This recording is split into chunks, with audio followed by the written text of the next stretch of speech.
Good morning and welcome to the latest Southpaw webinar of Keep Calm and Brand Build. It's great to see so many of you here this morning, and hopefully this proves as marketeers we're genuinely energized about the future of brand and how to increase brand value over the long term. I'm Tom Pointer, CEO of Southpaw, and for those of you that don't know us, we are a strategic creative agency who help brands build their business value over the long term. This morning's session will be a smorgasbord of behavioural and neuroscience, creative effectiveness, and inspiration to empower you to get back to brand. It will last for 45 minutes before giving you enough time to get to your next meeting, or maybe grab some free oxygen, with our event closing by 11:45 a.m. UK time. Clearly, COVID-19 has been at the forefront of marketers' minds as they've panicked and pivoted through the last 100 days. But our mantra is to help plot our way back to a brighter future, and that is to keep calm and brand build. Let me first, though, introduce our panel to you this morning. First up is Orlando Wood, who is Chief Innovation Officer at the System One Group. He's also an honorary fellow of the IPA and author of the IPA's best-selling and widely acclaimed publication titled Lemon, that came out last year. And I'm sure Orlando will be drawing upon that this morning as we discuss some of our hot topics. Next, we're very lucky to have Imad Ahmed from Walk, who are the home of evidence on marketing effectiveness. Imad heads up the Walk advisory team in EMEA and works with brands to create greater effectiveness in their marketing. And finally, I'm thrilled to introduce our very own Nikki McCartney, who I have the pleasure of working with across all of our clients at Southpaw. Nikki is Strategy Director at Southpaw, interestingly has a client and agency background, working at Unilever, running their skincare strategy, before heading agency side to work on both global and national businesses. She's a trained neuro-linguistic programming practitioner and has developed Southpaw's unique planning methodology that allows the agency to anticipate how to build long-term brand growth through heuristics, behavioral bias analysis, and consumer neuro mapping. So I feel we're pretty good company this morning to ensure we have a lively discussion and debate over the next 45 minutes and to talk about how to get back to brand building. Before we get started, I'm sure many of you on the call today are familiar with the likes of Zoom, but we do encourage you to ask questions as we go via the chat function. And as your host, I will do my best to ensure we get to put those to our panel of experts this morning. So let's get started and let's focus on the headline of our event today. So good morning, panel, to all of you on the panel this morning. What do you think about our opening statement of keep calm and brand build? And Nikki, why don't we give you the mic first? Thank you, Tom. Yeah, good morning, everyone. I'm a massive fan of this. I think, yeah, I'm all the way behind it. We know that brand leaders want to get behind brands. We did a bit of research a couple of years ago, actually, and found that 9 out of 10 senior marketing leaders wanted to focus more on the long term in their departments. But you know, it's just as much as P is for pandemic, it's also for panic, isn't it? We've seen that with toilet rolls over the last 12 weeks or so. And I think short-term pressures, whether that's COVID, whether that's competitor activity, whether that's the lure of digital sales, kind of cause people to literally reach for the toilet roll. So I think we see that emotion can often overtake reason. And ultimately, it's easy to boost short-term sales, isn't it? Anyone can do that with price and promotions, but it's the hitting the long-term targets that is the real challenge. You know, it really is a bit of a marathon. It isn't a sprint, and I appreciate it's very, very hard to do. But that is why short-termism really is marketing's biggest challenge, I think. So I'm massively behind this mantra of keep calm and keep on brand building. That's great, great start. And maybe to Orlando and Imad, yeah, you both want to draw the same question? Hugely important. I mean, when you look at all the work that Peter Field and Les Binet have done, that Peter Field, you've been talking a lot recently about the importance of continuing with brand building spend, which aids you in the recovery. you know, of these sort of recessionary times. It's how do you build your way out of the crisis. I suppose I think that keep calm. Well, I suppose we were advertising was already in crisis before it was in a crisis.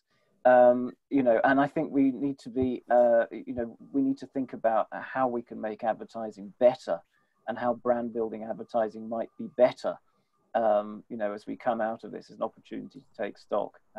So I think, you know, we definitely need to think about brand building advertising, but we need to think about how all advertising is better at attracting attention, sustaining attention, eliciting an emotional response, being noticeable and memorable. That's great. Well, we'll definitely want to touch on crisis in creativity later on, Orlando. And from a walk perspective, Ahmad, what do you think about our opening statement today? Yeah, you know, firstly, hi everyone, and thanks for having me, guys. I think, yeah, completely agree with what's been said. And the brand building part of it is massively important. Orlando's already referenced on the great work that Burnett and Field have done to kind of prove that is the case. I mean, some of the work that we've done recently on looking at evidence from previous recessions completely backs that up. So, so you know, this idea of from an ad spend perspective, you know, maintaining ad spend or increasing it where you can, that's the kind of stuff that means that you know, you're going to improve the brand health in the long term. And you know, that makes sense when media is less competitive than it was before. So, you know, it's cheaper and there's less noise because fewer of your competitors are competing for that space at the time. I suppose the one nuance, I suppose, I'd add to it is that, you know, many marketers will be worried about budgets, of course, during these times, because this recession has been a demand side shock and a supply side shock because of the restrictions, lockdown and social distancing have placed on the delivery and distribution that you know, products and services would look to build. So you know, Martin Sorrell's famously been speaking in recent weeks about, you know, what's the point of advertising to great levels if you can't then back up that increased demand with distribution. And so for those marketers, all I'd say is brand building is still hugely important, but I suppose look at the other levers to main visibility, whether that's kind of customer experience or partnerships, PR, or e-commerce and so on. And I guess just to build off that then, obviously from a walk perspective and a global perspective and very research and evidence based, what have we seen happening since the start of the pandemic in terms of those brand priorities? Have they changed drastically? What do you think that this implication is for brands going forward? Yeah, I mean, we've seen, so again, kind of looking at it from an ad spend or budgetary perspective, we've seen brands at opposite ends of the spectrum. So you know, naturally, you've got some categories who are just better protected in this environment. So if we look at kind of utilities or telecoms or healthcare, those are the kinds of categories where actually there's a certain amount of resilience to some of the restrictions that other categories have felt during the pandemic. And you know, to that end, we've seen brands like P&G maintain their spend because actually disruptive moments in life are a time when people do think about trialing new products and so on. So actually P&G have been able to use not only their existing brand health, but also their ability with cheaper media available and less noise to kind of maintain that spend. Now, at the opposite end of the scale, we've got a brand like Coca-Cola who have cut back on marketing activity. So, you know, a lot of their activity in the first half of the year was around major sporting events, which just haven't happened. So they haven't been able to do that. But also a lot of their sales, so 50% of their sales come from out-of-home locations, so bars, restaurants, sporting venues. Again, things that have been closed down. So they've decided to cut back on some of that marketing spend and re-engage when the time is right. But I think kind of one of the overriding things that has come out of it, and kind of we were talking about just before the webinar started, was this growth in e-commerce, that we are seeing lots of brands kind of either moving towards that or upping their game in that area. And you know, I think by the end of the year, e-commerce is due to double its share of total retail. So that just shows that the size of the opportunity, but also the size of the priority for brands out there. Great. Well, thank you for getting us warmed up, panel. I mean, it sounds like we all agree that brands certainly need to adopt the mantra of keep calm and brand build. I feel that that's probably much easier to say and harder to put into practice. And I think we're all very au fait with Zoom calls. And I think what I'd like to understand is how can we give our audience today some tips and tricks and some lessons and drawing upon experience and research to aid them in drawing a plan or plotting a path to a back to brand strategy within their organizations. One word that I think is on people's agenda for the last 18 months is the word of culture. I think it's sometimes misinterpreted from a brand perspective, but we hear a lot, don't we, about brands embracing culture or being culturally relevant. So Orlando, should we start with you? Because you published a book last year with the IPA called Lemon. And in that you do talk quite extensively about how culture in our society has changed. So maybe for our listeners, can you explain this briefly for everyone? Absolutely. And what the impact of that change has been on brands? I mean, the Lemon talks about a change in culture, a change in society, really, but a change in culture, a different way of that's become very apparent that we're sort of attending to the world in a very narrow and linear way these days. I mean, really since the digital kind of revolution, and you see its effects in culture, in films, in programming, on television, in music. And you certainly see it in advertising, which both leads and reflects culture. And there's been this literal kind of flattening effect of increased standardization and centralization and specialization. All of these things bring with them a certain way of attending to the world, you know, and it means that you get this flatness, this abstraction, this devitalization in advertising, culture more broadly, this desire to repeat things, a focus on making things. You know, I joke, if I have to see Greg Wallace in another fish finger factory, I think I'll go mad. You know, but the emphasis is very much on making things today. And the reason why, you know, this is happening, I say in the book, I draw on the work of a brilliant psychiatrist, neuroscientist called Ian McGilchrist, and he talks about the way the brain attends to the world, and he's an expert on brain lateralization, and he talks about the left hemisphere and the right hemisphere. It's not that they do different things, you know, that's long been dismissed, is they do things differently, and that the left brain is very narrow and goal orientated in its attention. It likes to think of things in sort of explicit right or wrong, you know, truths or lies kind of ways. It likes things to be repeatable. It likes to categorize, compartmentalize. It is very linear in its thinking style. You know, do this, you get this. And it relies on language. It can't really understand music or metaphor or any of those things. It's very literal, and it's very rhythmic. And so these are the sorts of things that you start to see happening in society, but also in advertising. The right brain, by the way, is broad and vigilant in its attention. It's open to novelty, to contradiction, can see things on two levels. It means it understands humor and metaphor. It's interested in people. Really, it understands facial features, expressions, gestures, intonation, prosody, things of the voice. And that's what, and it makes, you know, understands connections between things. And we've lost quite a lot of that actually in recent years. I mean, the way the brain works, the left brain does tend to dominate at times. You see it in culture and history and the Reformation and other periods. Today's world, very much like the Reformation. And you get this sort of brittleness in society and culture, and anger also lateralizes to the left brain. People adopt entrenched positions. Things are either right or wrong. This is not an environment in which creativity thrives. And you know, fear and anger are not really very conducive to creative work.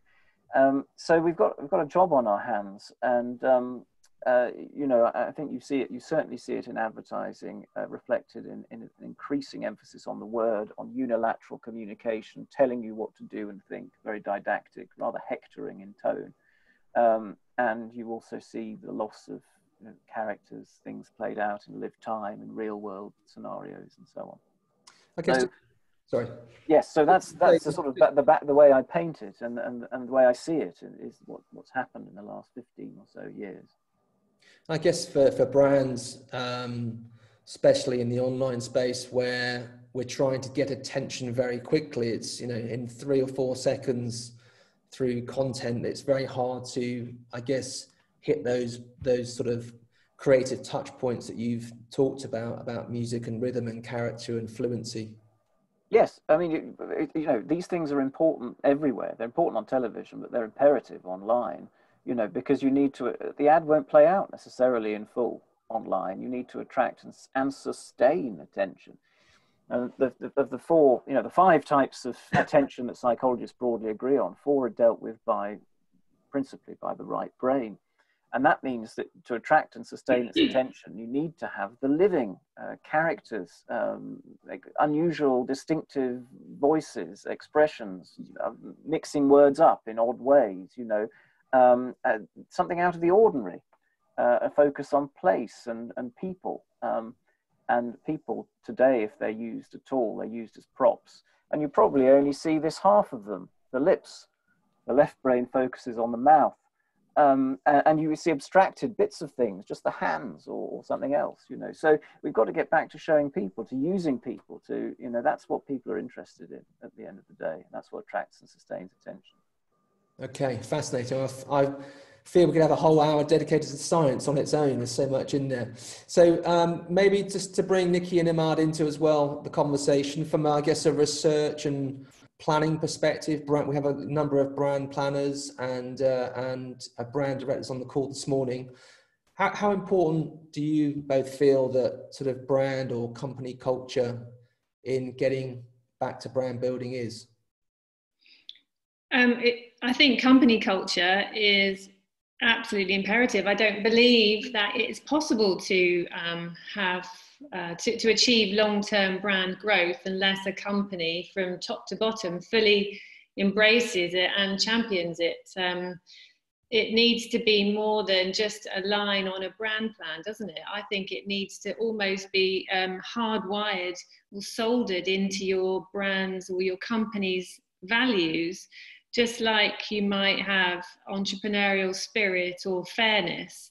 You know, long-termism or words to that effect should be hardwired into what you do, and then it anchors things. So when panic happens and the lure for the toilet rolls happens, you're rooted to what you know and you believe is right for that business, and it's got to come from the top. You know, I've worked with clients where it is led from the top, where leaders have they've communicated a shared vision of brand first. They have a collective understanding of what good looks like. They have got the metrics to support it. They ensure that the staff have got the skills and the training. And you see that leads to a sort of a brand first or a brand first approach, not tactics first. And I think the impact is significant. One other thing about culture that's important, I think, is that brand building is often harder to prove. The metrics aren't as freely available, and so it requires a certain amount of trust and belief as well. So you've got to have that inbuilt into your culture as well, and stick to it. Like we say, consistency is so important, and, you know, keep calm and keep doing it. These are all important attitudes, I think, that help to build that culture. So yeah, it's imperative, Tom, I think. Great, thank you. And to Imad, anything from Walk's perspective? I guess a sort of second question for you to maybe to receive is, we've got over 110 brands on the call this morning from all parts of the world, both in B2B as well as B2C. And sort of building off Nikki's point there around this pressure, short-term pressure from the board, from the sales function within marketing. Is there any advice or evidence that you can share about how those brand managers and brand directors can equip themselves to go about convincing those senior leaders to invest in the longer term picture when there's so much focus on those results and those short-term results. Are there any good examples that you can share? Yeah, I mean, there are quite a few out there. I mean, firstly, just completely agree with what Orlando and Nikki have been saying, and especially, you know, some of Nikki's points around committing for the long term to whatever that culture or, you know, purpose for some brands is going to be. I think what we found in terms of the research and evidence is that you know, we get lots of clients coming to us saying, well, how do I justify my marketing investment to the board? And there are some great pieces of research out there from the likes of Ubiquity and Data Decisions over the years, and then the IPA, which have been showing just how advertising does deliver to the bottom line, and kind of brand building as part of it. And you kind of have to think of advertising as a form of kind of capital investment, and talk in the terms of a CFO, because, you know, some of that research from the likes of Ubiquity has shown just what the profit likelihood is of, you know, say TV as a channel or just across all media. So looking at it at a 3-year lens and also a shorter term lens. But I think also going back to, we mentioned Peter Field and Les Burnett before, and, you know, obviously some of their key principles around excess share of voice. Now, you know, they've shown and they've proved that if your share of voice is greater than your share of market, that gives you that excess share of voice that then correlates with profit over the long term and correlates with the long-term brand growth. And those are the kinds of things that senior stakeholders, you know, will be receptive to. In terms of examples, I mean, one of our favourite examples is IKEA and what they've been doing over the last few years. So up until around 2014, I think it was, they were more heavily activation led in their marketing approach. And so, you know, again, Burnett and Field have popularized a 60-40 split between brand building and activation. And what IKEA did is that they used this wonderful everyday brand building platform, and they shifted their activation spend into brand building to the extent that it wasn't just 60-40, actually moved to 87% of their budget was spent on brand building, and just 13% was spent on activation. And what they did over time is that through commitment to that and duration, like Nikki mentioned, they were able to not only hit fairly tough revenue goals and exceed them, but they reversed that 7-year decline in penetration, actually were able to grow their brand through moving budget and heavily outweighing on the brand building side of things, and then redirecting that budget away from activation. Well, brand building makes your activation go, you know, exactly work better. I mean, yeah, that's the exactly. thing. It's the thing what they talk about. They use the AA as a good example as well, don't they? You talk about extra share of voice, Imad. I mean, what I try and show in Lemon is that it's very helpful, but actually you can improve the model further. You know, you can improve by factoring in an emotional response. You know, if you know the emotional response to every ad, how much was spent on it for every brand, you know, you get a much better explanation of market share changes in the following period. And Nikki, you said, you know, it's difficult to measure the effects of long-term, you know, long-term effects, essentially. Well, not impossible. There are less linear ways of doing it, you know, than sort of literally drawing lines between, you know, sort of attribution modeling type thing. But you can show that emotional response to work has a bearing on market share changes, you know, in the following year, a long-term assessment. And that's what's been missing, I think. You know, we had lots of short-term measures, short-term feedback loops in the digital age, but nothing really to counterbalance it, a kind of longer-term view. And I think that, you know, emotional responses and just how much people connect with the work is now being shown to have a bearing on, you know, long-term outcomes. Well, that's a good segue, I guess, to buyers of brands, whether we call them consumers or customers, depending on which category or vertical the brand audiences exist in. So I guess back to you, Imad. I mean, is there any sort of consumer research or insight and help to help us understand if and when, as a brand, you're ready to actually start that process, I guess, of refocusing on brand building? And is there any sort of guidance or metrics or tools that help brand managers and brand leaders understand the split of their investments, their energy, their resources, that sort of classic sort of brand versus sales ratio. You mentioned IKEA, they're over-indexing in brand for all the right reasons. Is there any other sort of, I guess, tools or reference points that we can take away from that? Yeah, I mean, over the last few months, Les Binet has been writing about how you kind of navigate the COVID-19 environment. And one of the many interesting things that Les has been talking about is how you do have to consider which category you're in, because as I mentioned at the start, some categories are more challenged than others, some are more resilient than others. And I think where you're in a sector that is facing kind of severe budgetary restrictions, you may have to think like a startup instead, because if you think of the very core of a startup, they have to build demand and supply from scratch at the same time. And that is the case for some brands at the moment, where we have experienced a demand and a supply side shock. And so I suppose that there's that part of it. And in that environment, you might find that those brands that are having to think like a startup, therefore do lead more heavily on the activation side than the brand building side, until the circumstances and scenario allows them to almost get back to more brand building measures.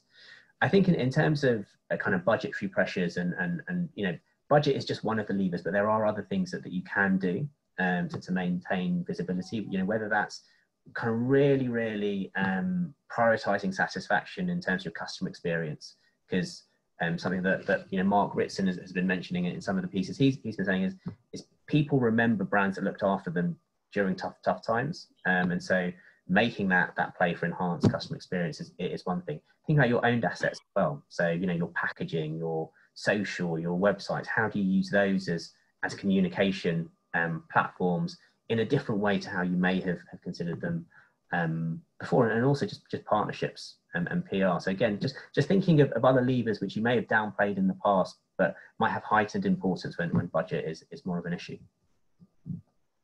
That's great. And I guess I had a question for Orlando, actually.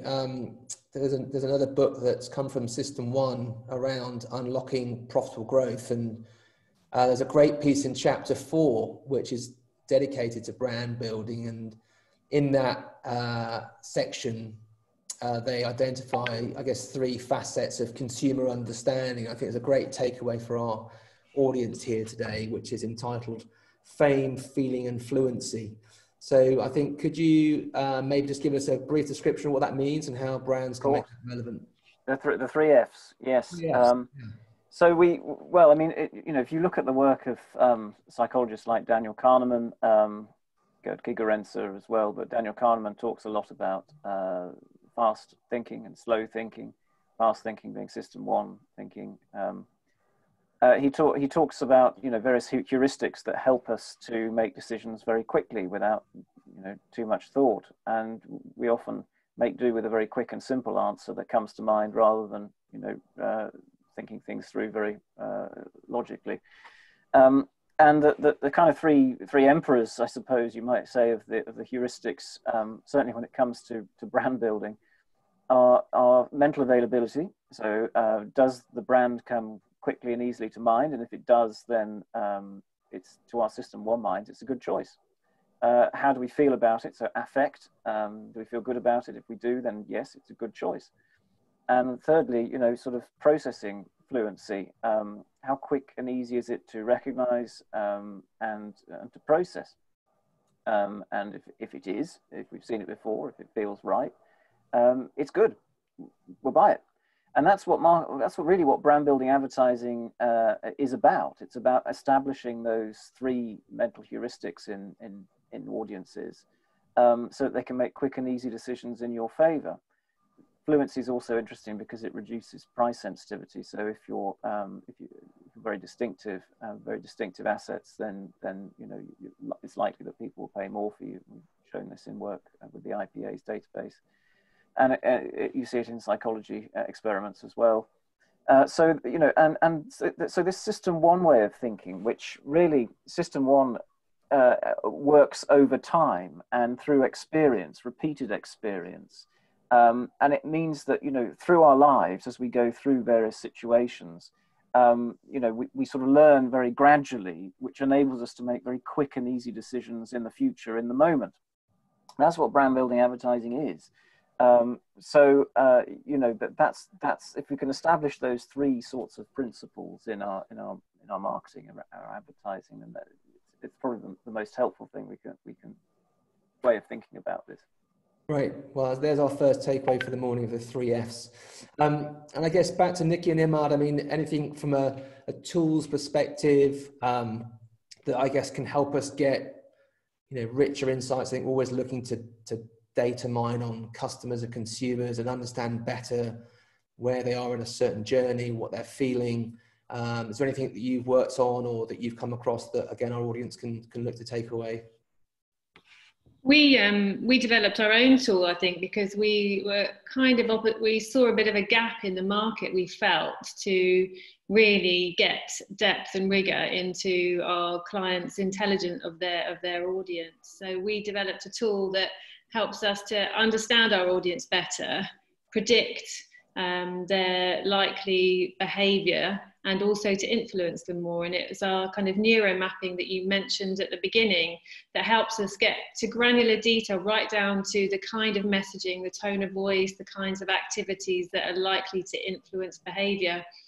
And then we also can look at the behavioural models that are most likely to work with these bespoke audiences that we can create for the clients. So, you know, whether that's you know, any of the biases, hot state decision making, and sort of herd behaviour, we can work through which of these are most likely to influence behaviour, so we can nudge and steer. But all of this is about helping to create more effective brand building through richer, deeper understanding of our audiences. And we've used it on many clients, you know, Honda, GHD, on Eurotunnel, and most recently Chambord, and it's really exciting. And as I said, it's filling what we feel is a bit of a gap. Great. And to you, Imad, anything from Walk's perspective on sort of planning tools that help brands get closer to their audiences? Yeah, I mean, there are behavioural tools and models, you know, out there. And, you know, as Nikki's mentioned, that the ones that you guys have worked on. I suppose, kind of looking at it from a creative effectiveness aspect, one thing that was launched quite recently was the Creative Effectiveness Ladder, which Walk works alongside one of our sister brands, Canlines, on, and got the help of James Herman and Filter to pull that together. And what that is that's a tool really to look at the 6 main types of marketing effects that creativity can inspire, and looking at the commercial aspects as you go up the ladder. So starting from an influential idea all the way up to an enduring icon. So you're John Lewis, or your Snickers, you're not you when you're hungry. And you know, that is a tool that we hope marketers will be able to use to not only measure themselves and see where they are on the ladder up to that enduring icon top rung, but also think about kind of what metrics they should be considering, which creative strategies over-index at the next level from where they're at, and use that as a continuous improvement tool to see kind of who's the very best, what's the very best work out there at that level, and how they can aspire to that and get there. Well, thank you for mentioning the word creative, a word very close to my heart, and something I'm very passionate about. I guess that's again another great segue to our next topic of creativity.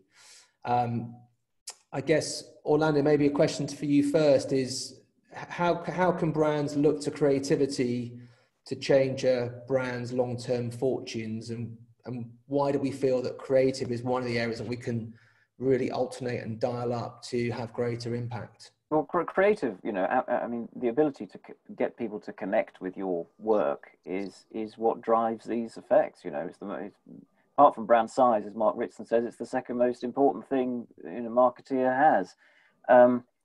You know, it's hugely important, but the type of creative that, you know, is made today, with a few exceptions, obviously, tends to be very different from the type of creative that you used to get, 20, 30 years ago. So less emphasis on characters, less emphasis on the living, on things in live time. So you get lots of short, sharp cuts.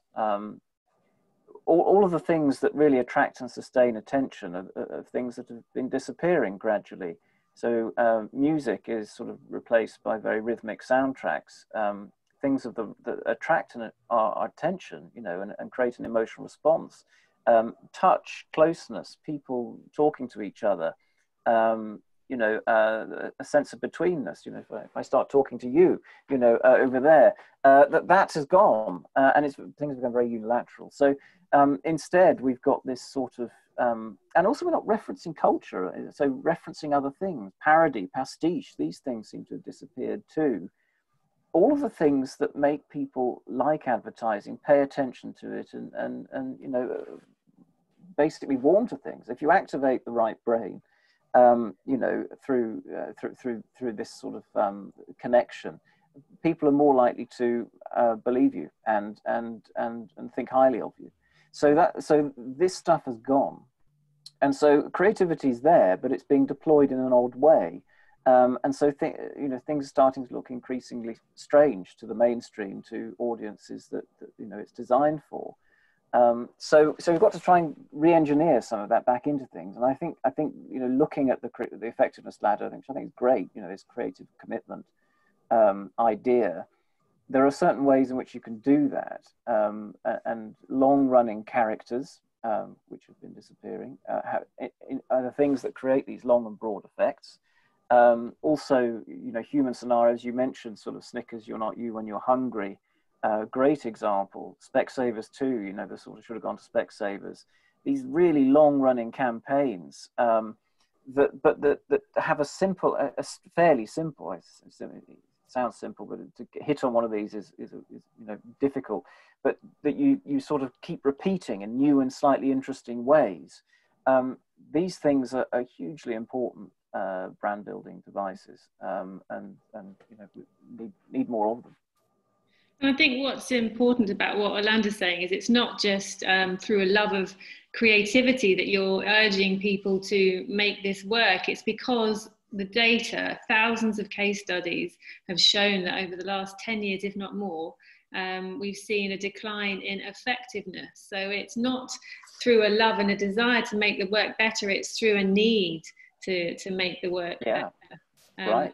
And I would also say that, there are going to be brands out there who want to break the rules. Of course there are, to be disruptive and stand out. But I would sort of align all of this marketing science a bit like baking. We've all baked a flat cake, but baking is a science. There's ratios and relationships. And I think when it comes to sort of creativity and brand building, it is a science. And so I would urge you to, work with the rules and then allow your own sort of right brain creativity to add flair and add creativity to that cake, to make it your own, to make it disruptive. But, don't ignore what decades of evidence and research that shows how to build long-term profitable brand growth. Creatively awarded campaigns, whether the award bit is the one you want to focus on, but creative campaigns are significantly more effective than non-creative campaigns across all metrics, across price sensitivity, profit, market share, everything. So, it makes sense. This is good shit. Good stuff. Well, I want to wrap up the creative section, maybe just give the mic back to Imad, because he mentioned the creative effectiveness ladder, which is I guess, a big takeaway from this morning's call. Put you on the spot, Imad, maybe in sort of 30 seconds or so, could you just try and give a brief description of the effectiveness code and that kind of creative commitment that's talked about in that paper that Herman and Field have written? And we'll make sure that gets shared out to our listeners this morning as well. Yeah, I'll try my best in 30 seconds. So yeah, creative commitment is something that's a composite metric of three things. Basically, how much you spend on media, how many channels you run that over, and the duration that you run that campaign for. And what James Herman and Peter Field found was that as you increase creative commitment, you increase effectiveness. But one quite interesting additional finding to that was a lot of people assume that actually budget is the most important lever of those three. And they found that actually that's not actually the case. You have those other two levers of duration and number of media channels to use to your advantage. Therefore, that's how some brands have actually been able to move up that ladder where they can't pull that budgetary lever. Breadth and length, isn't it? It's breadth and length. Yeah. Duration. Well, we'll make sure that a link goes out to the white paper that's been published, because it is a great read and something we should all be adopting. Right, we're nearly out of time, believe it or not. That's rattled through. So it's a perfect opportunity for me to wrap things up this morning before we open up for some brief questions in the time we have left.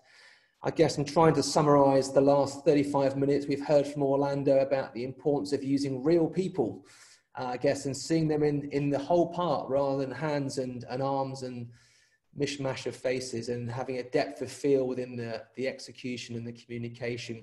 The 3 Fs, I love that sort of fame, feeling, and fluency is a great device to adopt when looking to unlock profitable growth. Love the effectiveness code and that sort of trying to strive for a common understanding, I think, of what effectiveness actually looks like within branding and marketing and advertising.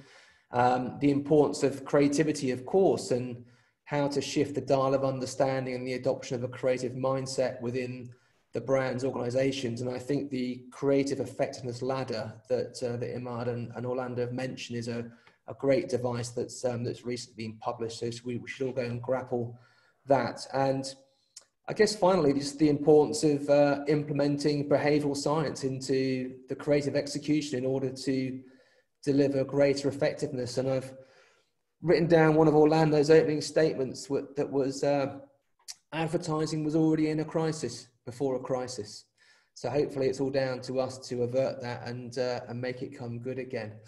So I can see we have a number of questions that have come through whilst we've been discussing things, and some actually sent in advance of the call starting this morning. So we've got a minute or so.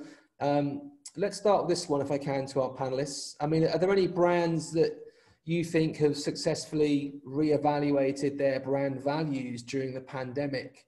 And one of you mentioned purpose earlier, and I guess, how have they demonstrated purpose and pivoted their business to support the community during COVID-19? So I guess a good example of that could be something like Brewdog, an iconic beer manufacturer, I think is pivoting into sanitization and those kind of things. I mean, one of the things about a crisis is that it restores our sense of meaning, and it actually redefines what's important, and what could be more important at the moment than connecting with other people and sustaining life. You know, certainly in those early days of you mentioned toilet roll, Nikki, you know, the sort of the stocking up of things. And the brands, I think, that have done the best work, or the work that connects with people best, are actually advertisers who are in retail, are in food retail, and also in telecommunications. Their kind of work has connected with people actually probably better than their pre-existing work. Certainly the data that we have, you know, it's sort of restored that sense of meaning, true purpose, if you like, what really matters, what those brands actually do for people. I think Sainsbury's and Tesco's have been great. Yeah, and of course Tesco's, every little helps. They sort of, it's part of, they've managed to work it into their existing, you know, branding and assets, which is so important, you know. Because I actually think some of the for me, the most successful brands are the ones that haven't reevaluated their values, the ones that have actually stuck to what they know is true to their own brand, rather than jumping on a bandwagon and forcing their way in. So I won't name names, but there are some brands that have really got no validity, you know, no reason to have that conversation. They've never done it before, you know, they don't offer anything unique, they haven't got an insight that they can build on. So I think we can all recognize ones that have been like really. But some of the ones that have done it well, I think have probably set themselves up for even stronger time when we come out of this. I think that's a really important call out as well, to not jump on the bandwagon for the sake of it. I think people have been at the, you know, the recent months been more receptive to certain brands making an effort, and I think Les Burnett calls it almost a war effort that you know, brands are operating in at the moment. But also there's that real need for authenticity. So when we think about the purpose backlash almost before the pandemic happened, there's a real danger of, if you do jump on a bandwagon, then to Nikki's point, you lack the validity, or you lack that authenticity to really resonate as you would want. And if anything, it can have a negative effect for the brand instead. 3 great answers, and we're over time. And for those of you that know me well, I'm a stickler for timekeeping. So I'm going to draw this one to a close. The questions we haven't answered, which there are quite a few, we'll make sure that we get a chance to answer those in the follow-up. So it just leaves me to thank our panelists this morning. Thank you, Orlando. Thank you, Imad. Thank you, Nikki, for debating, discussing, and sharing your thoughts on the questions that I've posed to you. And finally, it leads me to say thank you to you listeners this morning for being a great audience. We will ensure links are sent out to the relevant materials mentioned this morning, the 3 Fs, the effectiveness, the creative effectiveness ladder, and many more, I'm sure. Please look out for our next Southpaw event via our social channels, of course. And if any of you out there need assistance, obviously, with building your brand growth, then we're certainly here to listen and to help. And we wish you well for building your 2021 plans. Let's think long term and getting back to brand. So thank you very much.